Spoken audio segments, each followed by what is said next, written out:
Welcome to Bridget's podcast, where her guest is a retired educator, Charles Otterman. Today, they will discuss the state of the union of our national political discourse.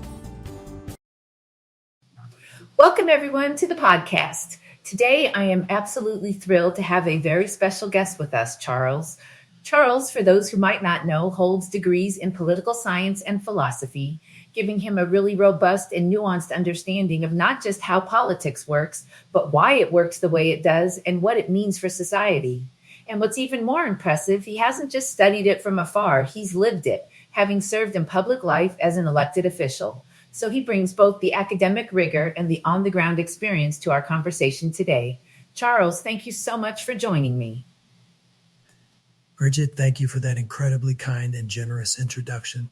It's always a pleasure to be here, and I'm really looking forward to diving into today's topic with you. You set the stage beautifully.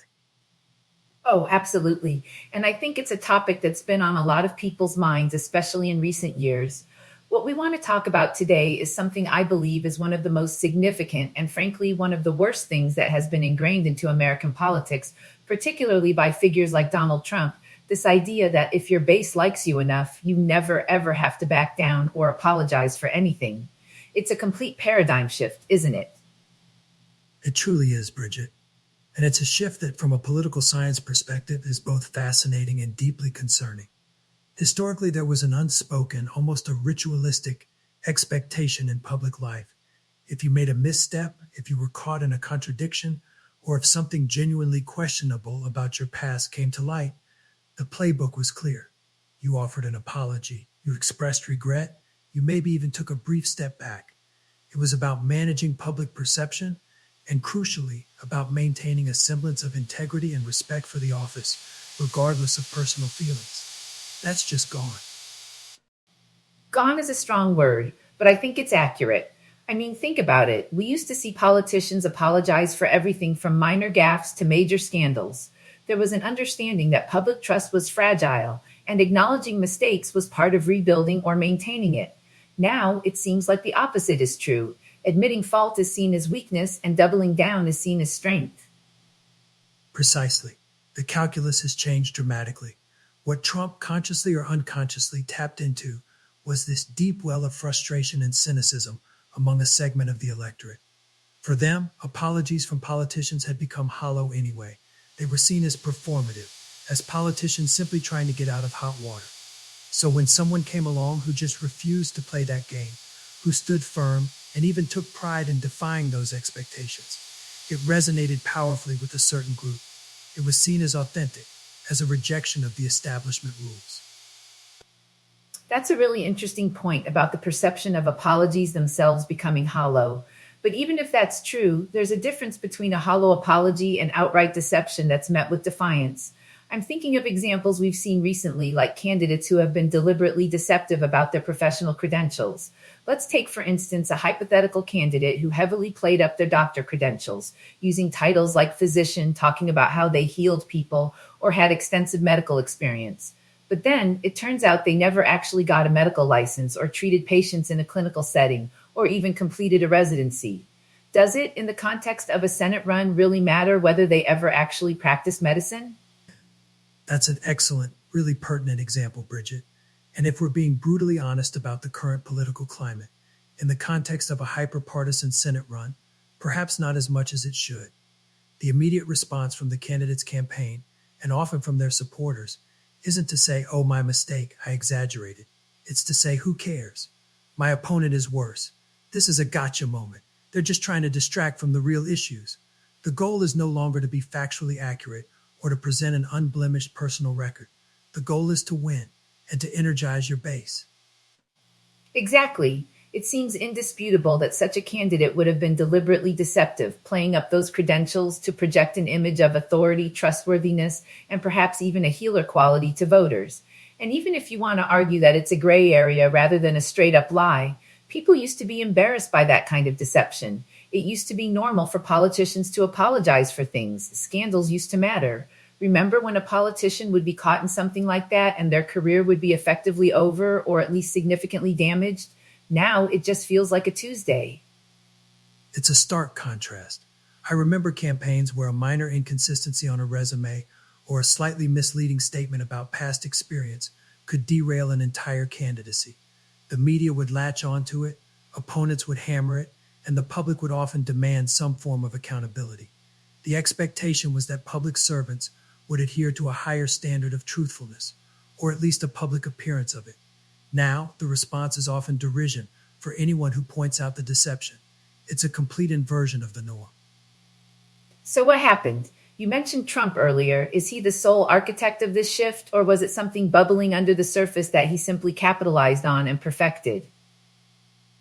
That's a crucial question, Bridget. I think it's a bit of both. The ground was certainly fertile. We've seen decades of increasing partisan polarization, the rise of cable news and later social media creating echo chambers, and a general decline in trust in institutions, including the media and government itself. These factors created an environment where people were more inclined to believe what they wanted to believe and to distrust sources that challenged their views.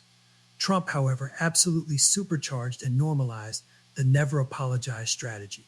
He essentially stress tested it and proved it could work on a grand scale. He really did. He's taught everyone that you never need to apologize, ever. You just double down, triple down. If you're caught lying or doing something immoral or shady, you don't defend yourself in the traditional sense. You mock the people criticizing you. You rally the base around you, transforming the criticism into an attack on us, the true believers. And then you're actually proud of whatever they're mad at. It's almost performative defiance. It's a brilliant, albeit cynical, political maneuver. By adopting this stance, he redefines the terms of engagement. Criticism from opponents or the media is immediately framed as a biased attack from the establishment rather than legitimate scrutiny. For the base, this reinforces their loyalty.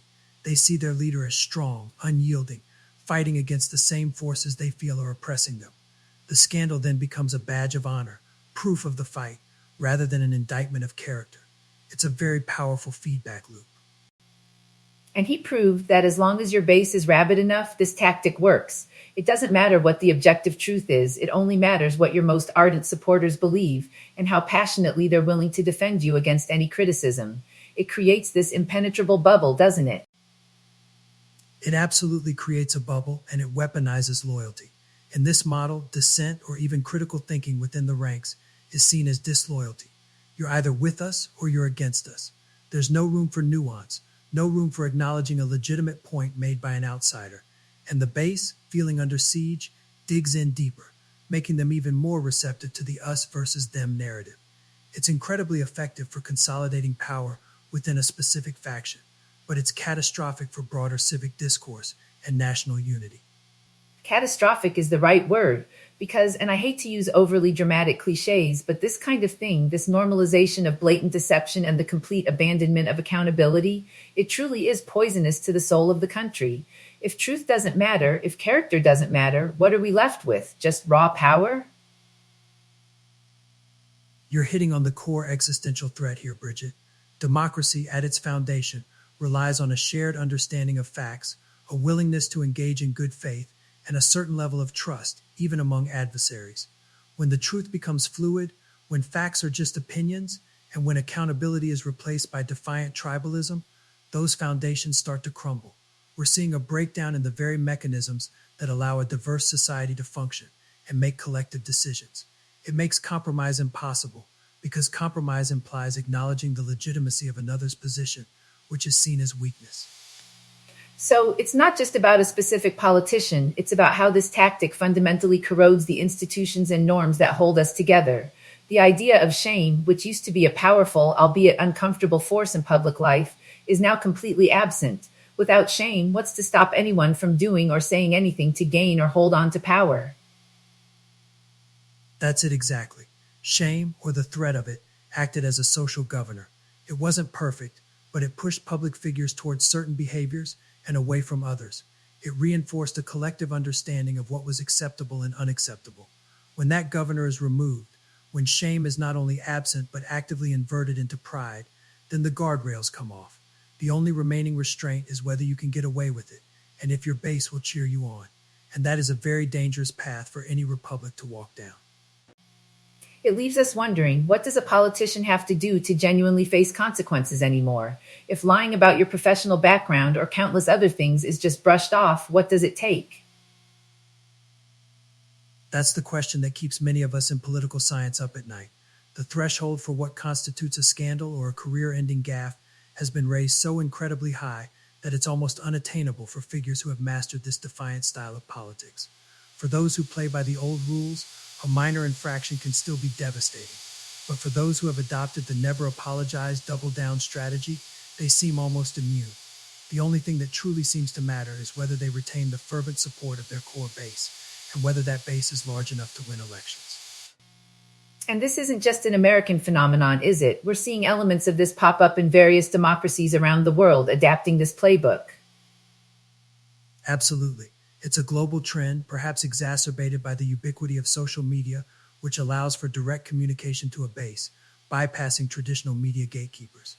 Authoritarian leaders have always understood the power of propaganda and control over information, but democratic leaders are now learning how to mimic some of those tactics within a nominally democratic framework. It's about shaping a preferred reality for your supporters, rather than contending with a shared reality. And the never apologize stance is central to maintaining that constructed reality. So, what's the antidote, Charles? Is there a way back from this, or are we as a society just going to have to accept this new, less accountable, less truthful political landscape? That's the million-dollar question, Bridget, and frankly, I don't think there's a simple, easy answer. I believe it will require a multifaceted approach. First, citizens need to actively demand better. That means not just voting, but also engaging critically with information, challenging disinformation within their own circles, and valuing truth and integrity over partisan loyalty. Second, institutions, particularly the media and educational systems, have a vital role to play in fostering media literacy and critical thinking skills. We need to equip people with the tools to discern fact from fiction. And finally, perhaps, there needs to be a new generation of political leaders who are willing to reject this strategy, even if it's not the path of least resistance. It's a long, uphill battle, but I don't think we can afford to give up. The health of our democracy truly depends on it. I really hope you're right, Charles, because the alternative, the permanent entrenchment of this never apologize, double down mentality, is indeed, as you said, catastrophic. It strips away the very essence of what makes public service, well, service. Charles, this has been such an incredibly insightful and frankly thought-provoking conversation. Thank you so much for sharing your expertise and your candid perspective with us today. My pleasure, Bridget. It's a conversation we all need to keep having, and I appreciate you creating the space for it. Thank you for having me. And thank you all for listening. We'll catch you next time on